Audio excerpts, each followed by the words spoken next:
এই যে গাছটা আপনারা সবাই চিনেন জানেন, কিন্তু আমরা বুঝি না এইটার উপকারিতা কী। দেখি আমি পাখিয়ে খাই, তাহলে আমি খেলে তো আর মরবো না, পাখি যেহেতু খায়।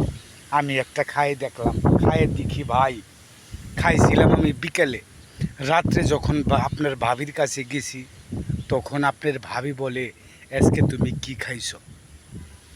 তখন আমি মনে মনে চিন্তা করে দেখি, আজকে তো আমি কি খাইছি, মানে আজকে যেটা আমি খাইছি জীবনে তো সেটা খাই নেই, সেইটার ফল মনে হয় এইটা। আমি বুঝলাম, তাই আমি ট্রাই করে দেখেছি, এই গাছের ফল খেয়ে দেখছি।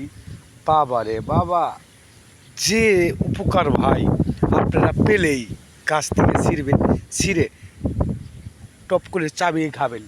ও অফুরন্তর সেই স্বাদ, অভাব নাই ভাই গাছে ফল। এই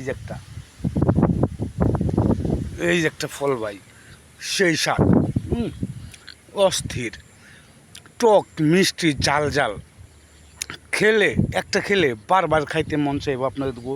আমি খাইছি, আপনারাও খাবেন। এই দেখেন, এই যে অভাব নাই, এই যে একটা।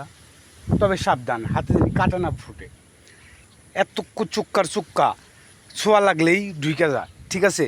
তাই সাবধানের সাথে এই ফলগুলো ছিঁড়বেন, ছিঁড়ে আপনারা কাঁচাই খাবেন, আমি যেমনি খেলাম, ঠিক আছে?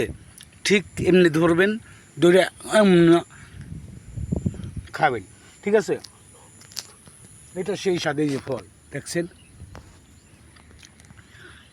অস্থির।